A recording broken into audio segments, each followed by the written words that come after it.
नमस्कार स्टूडेंट्स, आप सबका एक बार फिर से स्वागत है Byju's exam prep IAS Hindi के यूट्यूब चैनल पर। कैसे हैं आप सब लोग? मैं आशा करता हूं आप सब लोग बहुत अच्छे होंगे, स्वस्थ होंगे और अपनी आने वाली परीक्षा की तैयारी पूरी मेहनत से कर रहे होंगे।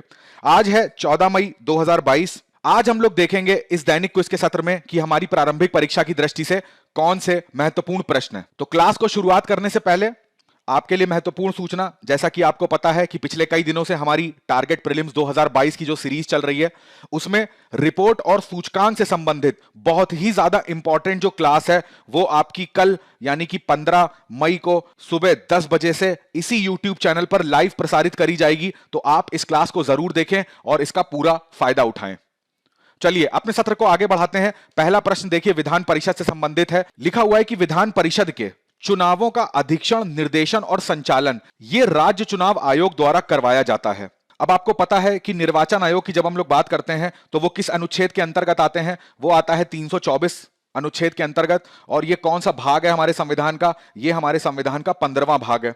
हमको पता है कि निर्वाचन आयोग जो भारत का है, कौन कौन से चुनाव कराने की, चुनाव के अधीक्षण, निर्देशन और संचालन की जिम्मेदारी है। एक तो बात करी जाती है संसद की, दूसरी बात करी जाती है विधानमंडल की, हमारे जो राष्ट्रपति हैं इनके चुनाव की, और जो हमारे उपराष्ट्रपति हैं इनके चुनाव की। तो इन चार संस्थाओं के जो चुनाव के अधीक्षण हो, निर्देशन हो, संचालन हो, इनका पूरा अधिकार किसके पास है? हमारे निर्वाचन आयोग के पास। और जैसा कि यहां पे लिखा हुआ है विधान परिषद, तो विधान परिषद किसके अंतर्गत आता है? विधानमंडल के अंतर्गत। तो इसका भी अधिकार किसके पास चला जाएगा? निर्वाचन आयोग के पास। और यहां लिखा हुआ है कि राज्य निर्वाचन आयोग, राज्य निर्वाचन आयोग जो है वो दो यानी कि ग्राम पंचायत और नगर पालिका, ये दो संस्थाएं ऐसी हैं जिनके चुनाव की जिम्मेदारी राज्य चुनाव आयोग के पास होती है, ना कि विधान परिषद के चुनाव की जिम्मेदारी। इस वजह से पहला वाला कथन हमारा गलत हो जाएगा।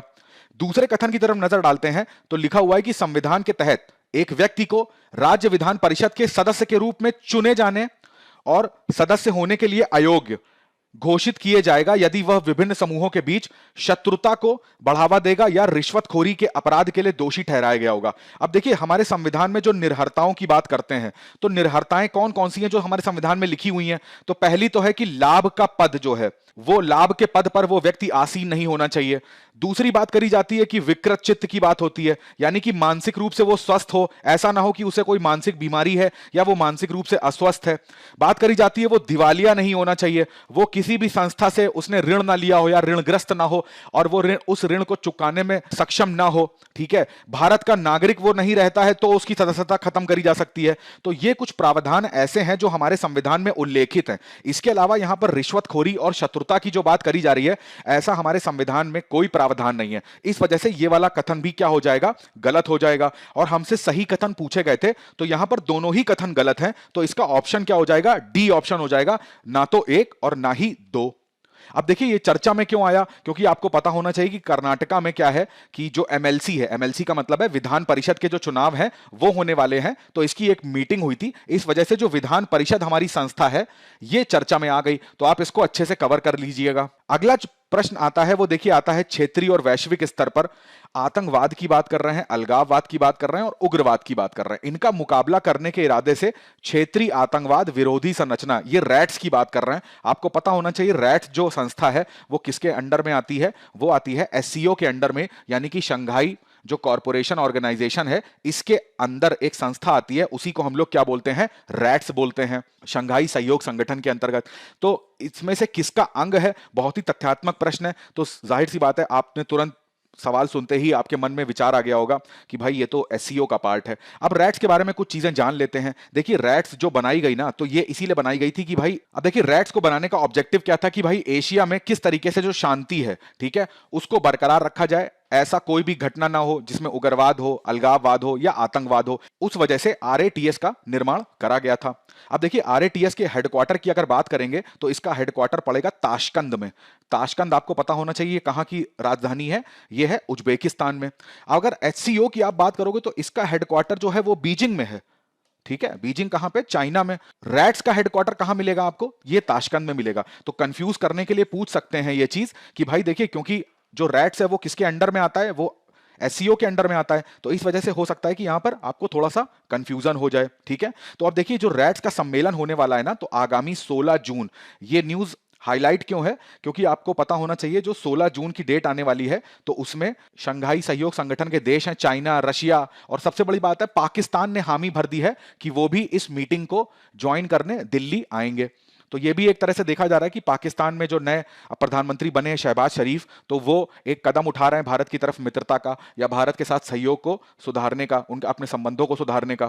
तो इस वजह से ये न्यूज हाईलाइट में थी। कितने देश हैं शंघाई सहयोग संगठन में? तो ये एससीओ में टोटल 8 देश हैं, भारत, पाकिस्तान, चीन, Russia, Kyrgyzstan, Kazakhstan, Tajikistan, Uzbekistan. ठीक है, चलिए मेरा एक प्रश्न है आज आपके लिए कि जो शंघाई सहयोग संगठन है इसमें कुछ पर्यवेक्षक देश भी हैं जिनको ऑब्जर्वर कंट्री बोलते हैं, तो वो कितने हैं और कौन कौन से हैं? तो ये प्रश्न को कमेंट में जरूर आंसर करिएगा।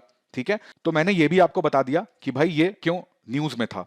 अब देखिए ये चीज ध्यान रखिएगा कि पिछले साल अक्टूबर 2021 में जो रैट्स की ये रैट संस्था है इसकी जो मीटिंग हुई थी, तो उसमें क्या हुआ था कि भारत को एक वर्ष के लिए 2021 से और 2022 अक्टूबर तक भारत को क्या है, भारत ने रैट्स की अध्यक्षता ग्रहण करी है। तो ये भी हमारे लिए बहुत ज्यादा इंपॉर्टेंट बात है कि भारत ही अध्यक्ष है। अब भारत की तरफ से यहां पर जो हमारे नेशनल सिक्योरिटी एडवाइजर हैं अजीत डोभाल जी, तो ये भारत की अध्यक्षता करेंगे, तो इस चीज को भी ध्यान रखिएगा। अगले प्रश्न की तरफ नजर डालते हैं। तो अगला प्रश्न राष्ट्रीय उद्यान से संबंधित है। हमारे सामने दो कथन दे रखे हैं और हमसे ये पूछा जा रहा है कि ये जो हमारे सामने एक पहेली टाइप की है, जो क्लू हमको दे रखा है, तो इन दोनों कथनों से अब पता लगाना है कि कौन सा राष्ट्रीय उद्यान है। तो इस राष्ट्रीय उद्यान को कभी कभी मिनी काजीरंगा भी कहा जाता है। अब देखिए जैसे ही ये स्टेटमेंट आएगा ना, तो अब आपको, हमें नहीं लगता कि दूसरा कथन पढ़ने की कोई आवश्यकता होगी। अगर आप राष्ट्रीय उद्यान को आपने पढ़ा होगा तो मिनी जो काजीरंगा है वो आपको पता होना चाहिए वो किसको बोलते हैं, वो ओरंग राष्ट्रीय उद्यान को बोलते हैं। और ये कहां पर मिलेगा आपको? ये मिलेगा असम में। तो इसका मतलब है इसका ऑप्शन क्या हो जाएगा? डी हो जाएगा। दूसरा कथन लिखा हुआ है कि यह असम के दरांग और सोनितपुर जिले में जो ब्रह्मपुत्र नदी है उसके उत्तरी तट पर है। बिल्कुल सही है। ठीक है, तो ओरंग जो हमारा राष्ट्रीय उद्यान है वो ब्रह्मपुत्र नदी के उत्तरी तट पर पड़ता है और सोनितपुर जिला, याद रखिएगा, काफी ज्यादा न्यूज में रहता है। अब देखिए ओरांग राष्ट्रीय उद्यान की अगर बात कर रहे हैं तो ये वही राष्ट्रीय उद्यान है। तो इसका दूसरा नाम भी है, उसको क्या बोलते हैं? Rajiv Gandhi Orang national park. ठीक है, इसको मिनी काजीरंगा बोलते हैं। अब काजीरंगा नेशनल पार्क जो है वो भी कहां पर है? असम में है। तो काजीरंगा क्यों बोलेंगे इसको? इन दोनों पार्कों में, अगर दोनों राष्ट्रीय उद्यानों की बात करें ना, तो अगर इनकी स्थलाकृतियों की बात करें तो एकदम सेम टाइप की स्थलाकृति जैसी आपको काजीरंगा में देखने को मिलेगी वैसी आपको ओरंग में भी देखने को मिलेगी। अगर घास भूमि की बात करें तो जिस प्रकार की घास यहां पर आपको देखने को मिलेगी वही ओरंग में देखने को मिलेगी। तो काफी ज्यादा समानताएं दोनों राष्ट्रीय उद्यानों में देखी जाती है। इस वजह से जो ओरंग राष्ट्रीय उद्यान है उसको क्या बोला जाता है? मिनी काजीरंगा बोला जाता है। अब ये चर्चा में क्यों आया? क्योंकि देखिए अब आपको पता है कि काजीरंगा किस लिए फेमस है? वन हॉर्न राइनो या एक सींग वाला गेंडा। अब ये पूरे भारत में केवल काजीरंगा में ही पाया जा रहा है। तो यहां पर देखा गया कि भाई एक जो राइनो, जो गेंडा था जो आप पिक्चर में देख रहे हैं, वो सींग नहीं था। तो वहां पर इस बात को लेकर चिंता हो गई कि क्या अभी भी जो ये गेंडे हैं उनकी सींगों का जिस तरीके से खरीद फरोख्त हो रहा है या इनकी तस्करी हो रही है, इस वजह से जो असम के राष्ट्रीय पार्क के जो ऑफिशियल अधिकारी, क्षेत्र अधिकारी लोग थे, तो उसमें ये चर्चा का विषय बना हुआ है या इस पे जांच होगी। तो अब देखते हैं क्या निकलेगा इसमें। तो इस वजह से ये चीज चर्चा में आ गई थी, है ना। ओरांग नेशनल पार्क की बात करें तो देखिए इसकी लोकेशन यहां पर आपको देखने को मिलेगा। ये ओरांग नेशनल पार्क है। ठीक है, तो ये याद रखिएगा। काजीरंगा नेशनल पार्क ये पड़ता है आपका। डिब्रू शिखोवा नेशनल पार्क ये है। ठीक है, मानस वाइल्ड लाइफ सेंचुरी है ये। अगर असम में टोटल नेशनल पार्क की बात करें तो टोटल जो है 7 या 8 नेशनल पार्क असम में आएंगे। आपके सामने कुछ नेशनल पार्क तो हैं ये, जैसे मानस हो गया, ओरांग हो गया, काजीरंगा, डिब्रू शिखोवा, एक दिहांग पटगई भी है, ये नेशनल पार्क मिलेगा आपको। रायमोना नेशनल पार्क आपको मिलेगा। मानस की बात करें, मानस भी आपको यहीं मिलेगा। तो बाकी जैसे डिब्रू शिखोवा, मानस नेशनल पार्क, नमोरी नेशनल पार्क, तो ये सारे नेशनल पार्क आपको कहां पे मिलेंगे? असम में मिलेंगे। प्रश्न तीसरे का उत्तर क्या हो जाएगा? डी। अगले प्रश्न की तरफ आगे बढ़ते हैं। तो अगले प्रश्न में लिखा हुआ है मात्सोसाइडे, ये एक प्रकार का सांप है। ठीक है, अब इसको कहां पे खोजा गया है? इसको खोजा गया है लद्दाख में, हिमालय स्थित लद्दाख में इसकी खोज हुई है। खोज क्या, इसके जो अस्थियां हैं, जो जीवाश्म है, वो मिले हैं। और ऐसा अनुमान लगाया जा रहा है कि ये कितना पुराना है? 3.5 करोड़ वर्ष पुराना ये दुर्लभ सांप था, उसके जीवाश्म मिले हैं। इस वजह से ये चीज हाईलाइट हो गई है। अब देखिए पर्यावरण में एक दो चीजें आपको पढ़नी पड़ेंगी। एक तो आपकी स्टैटिक का मतलब होता है जो आपके बेसिक कॉन्सेप्ट हैं, है ना, पर्यावरण से जुड़े हुए जो भी आधारभूत आपके सिद्धांत हैं वो तो आपको आने ही चाहिए। और उसके साथ साथ आपको डायनेमिक का मतलब है करंट अफेयर भी आपको आनी चाहिए, ठीक है। तो करंट अफेयर्स में जैसे कहीं पर भी कोई नई स्पीसीज की खोज होती है पश्चिमी घाट में, पूर्वी घाट में, या पूरे भारत में कहीं पर भी, तो वो हमारे लिए बहुत ज्यादा महत्वपूर्ण हो जाती है। और उसके साथ ही साथ अगर हम लोग कोई ऐसी स्पीसीज का जीवाश्म ढूंढते हैं जो करोड़ों साल पहले भारत में थी, अब वो चली गई, तो वो भी हमारे लिए इंपॉर्टेंट हो जाता है। तो यहां पर आपसे ये पूछ सकते हैं कि भाई जो मेडोसाइडे है ये किससे संबंधित है, सांप से, डायनासोर से, है ना, कोयले की एक प्रजाति है, या आपसे पूछ लेंगे कि समुद्री झींगा है। तो इस तरीके के प्रश्न आपसे पूछ सकते हैं, तो ये चीज याद रखिएगा। तो इसका ऑप्शन क्या हो जाएगा, इसका ऑप्शन हो जाएगा बी ऑप्शन, जिसमें लिखा हुआ है मध्यम आकार से विशाल सांपों का जो विलुप्त समूह था ये लद्दाख में खोजा गया। अब देखिए, जो प्रारंभिक परीक्षा में पिछले वर्ष पूछे गए प्रश्न है उनमें से 2021 का प्रश्न आया है। अब बाइसफिनॉल जो था वो चिंता का कारण क्यों है, आप सबको पता होना चाहिए कि जो प्लास्टिक के उत्पादन होते हैं, प्लास्टिक में जितनी कठोर वस्तुएं हम देखते हैं, कठोर वस्तुओं का मतलब है जैसे घर में आप देखते होंगे प्लास्टिक की मेज होती है आपके घरों में, है ना, या प्लास्टिक के बहुत बड़े जो कंटेनर बनाए जाते हैं जिसमें खाद्य सामग्री वगैरह रखी जाती है या कोई और सामग्री रखी जाती है, तो वो जो प्लास्टिक के कठोर चीजें जो भी प्लास्टिक की आप देखेंगे तो उसमें क्या होता है, बाइसफिनॉल से वो बनाया जाता है। और बाइसफिनॉल जो है वो किसको बनाने में सहायता करता है, वो बनाने में सहायता करता है पॉलीकार्बोनेट को।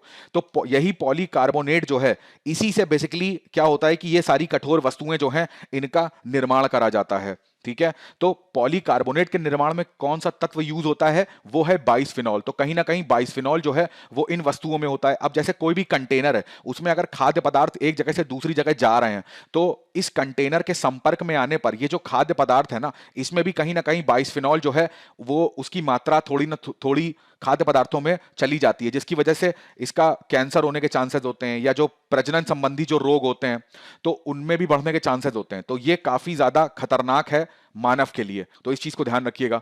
तो इसका उत्तर क्या हो जाएगा, बी, पॉलीकार्बोनेट को बनाने के लिए बाइसफिनॉल जो है वो एक प्रमुख घटक है। अब देखिए आज का तथ्य जो आया है उसमें चर्चा का मुख्य विषय क्या है, national data and analytic platform. बहुत बड़ा प्लेटफॉर्म ये लॉन्च करा है, किसने लॉन्च करा है, हमारे नीति आयोग ने। जो मेन उद्देश्य है वो यही है कि भाई कोई भी सरकारी व्यक्ति है ना, या कोई भी प्राइवेट व्यक्ति है हमारे और आप जैसा, तो अगर उसे किसी भी मंत्रालय में, अब भारत सरकार में इतने सारे मंत्रालय हैं, तो किसी भी मंत्रालय की कोई भी सूचना उसको चाहिए तो वो सूचना एक ही जगह पर उसको कहां मिल सकती है, उसको हर मंत्रालय के वेबसाइट में जाने का, या मान लीजिए मंत्रालय के अंदर जो बहुत सारे संभाग होते हैं या जो विभाग होते हैं तो उनमें चक्कर काटने का या उनमें जाने का में समय बर्बाद नहीं करना होगा। उसे क्या है कि एक प्लेटफॉर्म है, एक वेबसाइट बना दी गई है, ठीक है, ऑनलाइन प्लेटफॉर्म बना दिया गया है, उसमें वो किसी भी मंत्रालय से जुड़े हुए, किसी भी संभाग से जुड़े हुए कोई भी डेटा है उसको वो ले सकता है। दूसरी सबसे बड़ी बात है कि मान लीजिए जैसे बात करी जाए यहां पर खाद्य मंत्रालय की, है ना, और दूसरी तरफ एक मंत्रालय आ गया पर्यावरण मंत्रालय,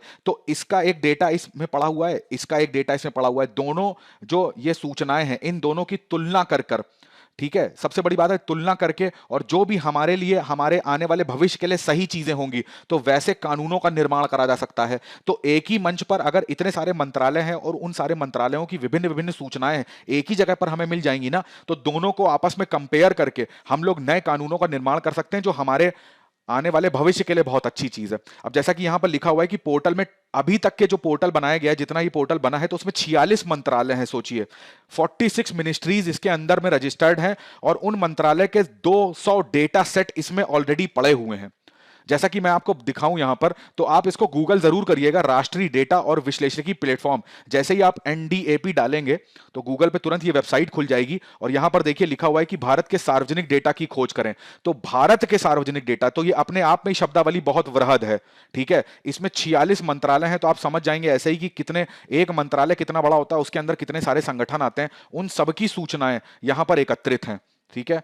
जैसे अब यहां पे बात करें क्षेत्रवार डेटा सेट की बात कर रहे हैं, तो ये देखिए कैसा, ये विदेश मंत्रालय की बात हो रही है, यहां पर विदेश मंत्रालय हो गया, यहां पर देखिए कृषि, मत्स्य पालन, पशुपालन मंत्रालय आ गया, उद्योग मंत्रालय की बात करें, वित्त मंत्रालय आ गया, ठीक है, परिवहन मंत्रालय है, कंज्यूमर अफेयर्स है, तो विज्ञान एवं प्रौद्योगिकी मंत्रालय, संचार की बात करें, स्वास्थ्य मंत्रालय की बात करें, तो सारे मंत्रालय इसमें, इस प्लेटफॉर्म में अपने द्वारा जो जितनी सूचनाएं इनके अंतर्गत हैं। अब आप बात करेंगे कि कैसी सूचना, तो वो किसी टाइप की भी सूचना हो सकती है। मान लीजिए स्वास्थ्य मंत्रालय की बात करें तो उनका जो ये सर्वे निकालते हैं, वो जो राष्ट्रीय परिवार स्वास्थ्य सर्वे होता है, अब जैसे 5वां सर्वे उनका हो चुका है, तो उन्होंने इसके जुड़ी सारी इंफॉर्मेशन कहां पर है, इस वेबसाइट में सेव कर रखी है, तो कोई भी इसको जाके वहां पे देख सकता है। अब मान लीजिए आम आदमी बीमा योजना जो है, इससे संबंधित कोई भी सूचनाएं हैं तो वो इस यहां पर दे रखी हैं, ठीक है। जो हमारा जनसंख्यांकिकी है वो सारा यहां पर दे रखा हुआ है। भीम ट्रांजैक्शन जो होते हैं, डेबिट कार्ड से जुड़े हुए डिजिटल ट्रांजैक्शन जो होते हैं, इनसे संबंधित जो भी सूचनाएं वो इस डेटा में दे रखी हैं। तो इतना वृहद ये डेटा सेट जो है वो बनाया गया है। अब जैसे आपको पता होगा कि नीति आयोग ने अभी हाल ही में बहुआयामी गरीबी सूचकांक इसको जारी करा, तो इसमें किसकी मदद ली? इसमें उन्होंने जो राष्ट्रीय परिवार स्वास्थ्य सर्वेक्षण चौथा था, इसकी हेल्प ली। तो इन्होंने बताया कि भाई जो गरीबी है वो भारत में कौन कौन से राज्यों में, तो सबसे मैक्सिमम गरीबी जो थी वो कहां पे निकल के आई? बिहार में। सबसे ज्यादा भुखमरी भी बिहार में निकल के आई। तो इस तरीके से जो राज्यों के बीच में तुलनात्मक अध्ययन करना है आप गरीबी को लेके या बेरोजगारी को लेके, वो सारा अध्ययन हो गया, वो सारा शोध हो गया, वो हमारे लिए और आसान बन गया है। क्यों? क्योंकि ये प्लेटफॉर्म हमारे सामने इकलौता ऐसा प्लेटफॉर्म आ गया है जो इतना बड़ा डेटा, इतनी बड़ी सूचनाएं अपने अंदर एक साथ रखे हुए है। तो इस चीज को ध्यान रखिएगा। तो यही आज का जो मुख्य तथ्य था, ठीक है। मैं आशा करता हूं मैंने आसान शब्दों में समझाने की कोशिश करी है, वो आपको अच्छे से समझ में आ गया होगा। अगर ये वीडियो आपको अच्छा लगा है तो प्लीज लाइक करिएगा, शेयर करिएगा और सब्सक्राइब करिएगा चैनल को। मिलते हैं अगले सत्र में। तब तक के लिए अपनी जो पढ़ाई है आप करते रहिए, बहुत आराम से पढ़ाई करिए, बिल्कुल दबाव लेने की कोई जरूरत नहीं है। अपने स्वास्थ्य का ध्यान रखिए, अपने परिवार के स्वास्थ्य का ध्यान रखिए। बहुत बहुत धन्यवाद।